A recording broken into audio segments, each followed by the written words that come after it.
Dondolindo Ruotolo rivela qual è il peccato che Dio punisce più severamente. Salve a tutti carissimi, oggi voglio tornare a parlarvi di Dondolindo Ruotolo, che è stato un sacerdote italiano terziario francescano vissuto tra il 1882 e il 1970, originario di Napoli. Dondolindo già nel corso della sua vita aveva una grandissima fama di santità. Si pensi che Padre Pio, quando da Napoli si recavano dei pellegrini e lo andavano a trovare appunto Padre Pio a San Giovanni Rotondo, Padre Pio diceva loro: ma che cosa ci venite a fare da me se voi a Napoli avete quel santo uomo di Dondolindo? E ricordiamo poi un aneddoto che spero possa essere utile a tante persone. Dondolindo aveva detto che una volta morto avrebbe compiuto, avrebbe chiesto a Dio miracoli e grazie per tutti coloro che ne avevano bisogno, e aveva detto, insomma, basta solo che voi veniate sulla mia tomba e che voi bussiate per 3 volte, ehm, ed io vi risponderò senza dubbio, o facendovi il miracolo, quindi dandovi la grazia di cui avete bisogno, oppure vi apparirò in sogno e vi spiegherò il motivo per cui Dio non vi elargisce quella determinata grazia. Per chi volesse recarsi sulla sua tomba per compiere una pia opera di devozione, Dondolindo Ruotolo è sepolto a Napoli, nella chiesa di San Giuseppe dei Vecchi. Ecco, cosa scrive Dondolindo, cosa ci dice Dondolindo riguardo a quello che è il peccato più, cioè che è colpito con maggior rigore da Dio. Scrive Dondolindo: i più spaventosi flagelli che l'umanità ricorda sono dovuti ai peccati dell'impurità e della lussuria. Le più gravi angustie della vita hanno questa triste radice. Le calamità del mondo, la rovina di tante città, i terremoti, le pestilenze, le guerre, la fame hanno origine dall'impurità. Gli uomini antediluviani furono colpiti per l'impurità e alcuni raggiunsero l'impurità nella forma più degradante, in una forma che si opponeva a tutte le leggi della vita, e perciò Dio colpì questi ultimi col fuoco. Il Signore è inesorabile con l'impurità, perché questo è il peccato che più direttamente contrasta con il suo amore. Egli ci ama immensamente e ci ha fatti liberi per avere il nostro amore. L'amore suo vuole riversarsi in noi e l'amor nostro deve rifondersi in lui. Egli ci lascia liberi, ma è geloso di questo amore, perché è proprio l'amor suo che vuol renderci sommamente felici nella sua eterna felicità. Ora, che cosa contrasta di più l'amore di Dio quanto l'impurità?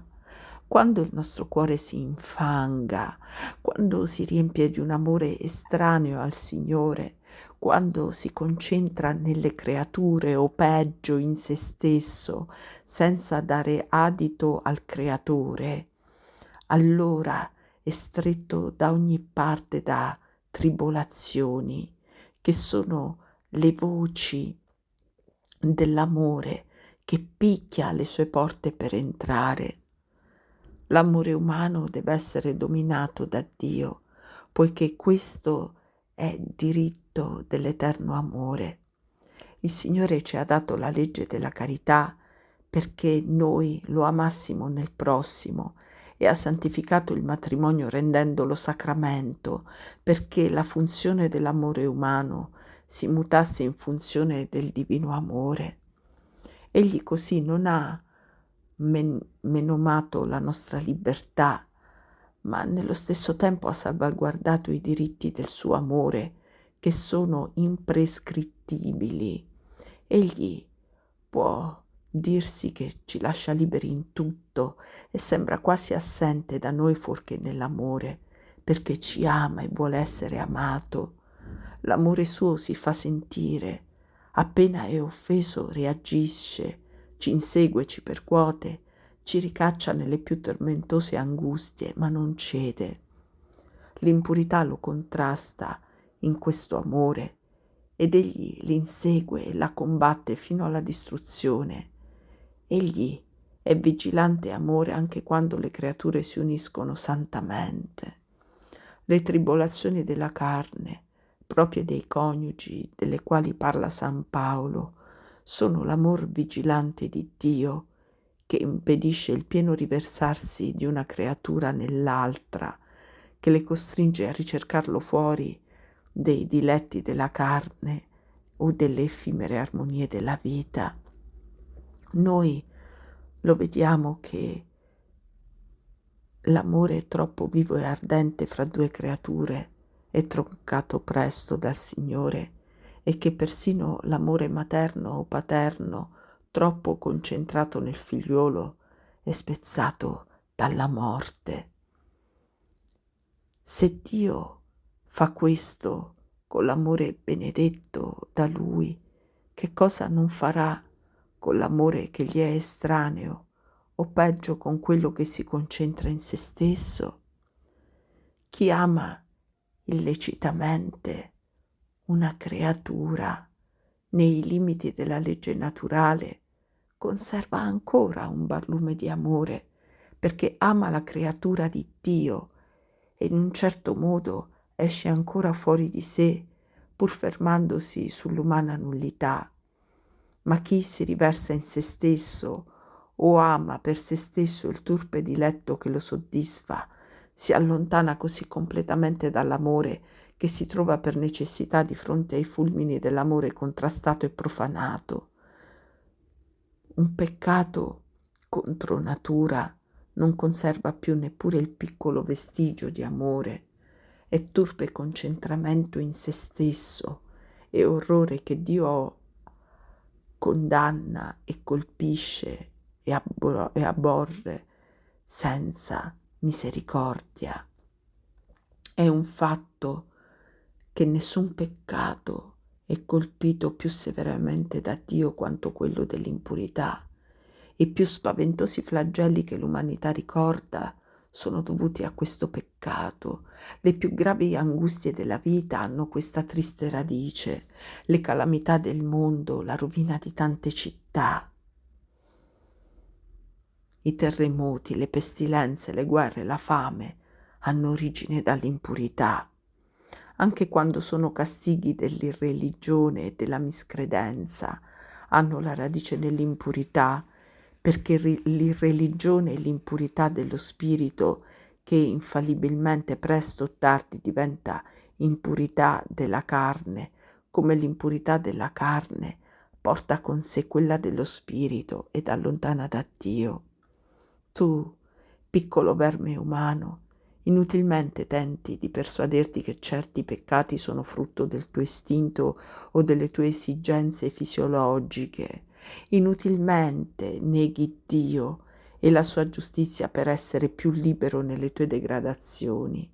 L'amore eterno non ti dà tregua, ti insegue e lotta fra lui e l'amore tuo recalcitrante.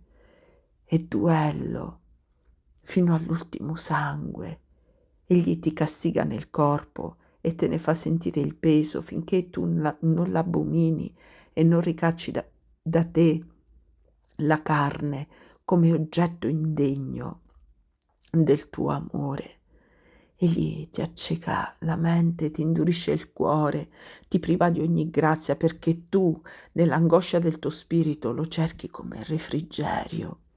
Egli a volte ti punisce con la stessa impurità e permette che tu cada in abissi profondi di abominazione, che ti senta schiavo di abiti inveterati e ti riconosca un orrore, finché non confessi il tuo male e non ti emendi, dandoti vinto all'amore che ti cerca e che solo può purificarti. Le tue vie sono tenebrose e piene di affanni, il tuo cuore è stretto da un torchio, l'anima tua cammina come lo spirito immondo del quale parla il Vangelo per luoghi aridi, cercando riposo e non lo trova, cerca compagnie più cattive per tentare almeno così di giustificare il suo operato, ma è sempre angustiata finché non cede all'amore eterno che la insegue per amore.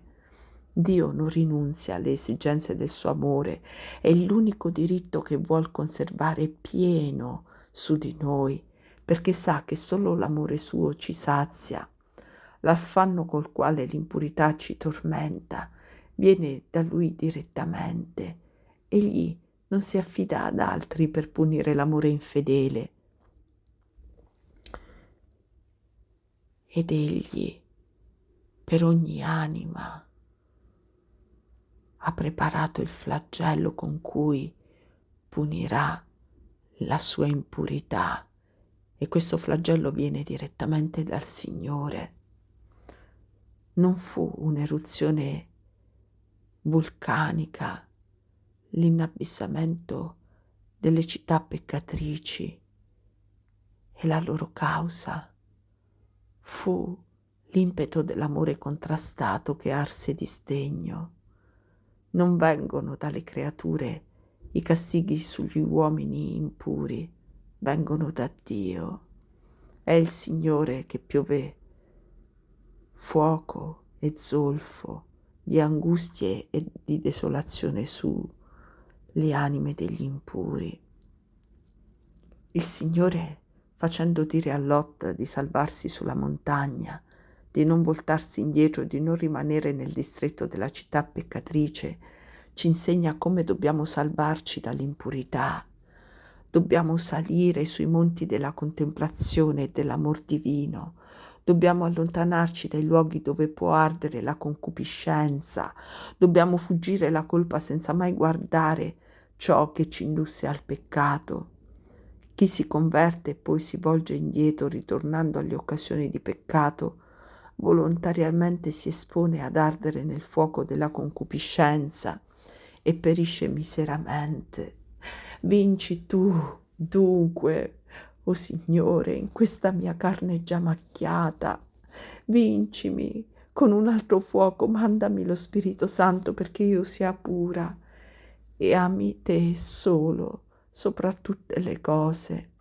Non permettere che io bruci nella fiamma della concupiscenza, ma brucia tu col fuoco del tuo Santo Spirito le mie reni e il mio cuore, affinché io ti serva col corpo casto e ti piaccia col cuore mondo. Eccomi, io mi ti do interamente, non voglio che in me ci sia nulla di estraneo al tuo amore, che se io sentissi in me gli involontari moti della mia miseria, siano essi come gemiti della carne inferma che sospira a te, e se fossi tormentato dalle tentazioni di Satana, siano esse come combattimenti trionfanti per darti una vittoria più gloriosa e più piena. Tu nella morte dissolverai questo mio corpo per cancellarvi perfino le orme che vi lascio, quello che ti è estraneo. Sarà l'ultimo colpo del tuo amore trionfante che strapperà l'anima all'angustia della carne, la libererà dal laccio e le darà ali di colomba per volare a te. Io accetto sin da ora la morte e la dissoluzione di questo mio corpo in espiazione delle infedeltà del mio amore e ti supplico di purificare l'anima mia col tuo sangue, affinché essa non sia toccata da altra fiamma e non bruci d'altro amore che in quello dell'infinito tuo amore.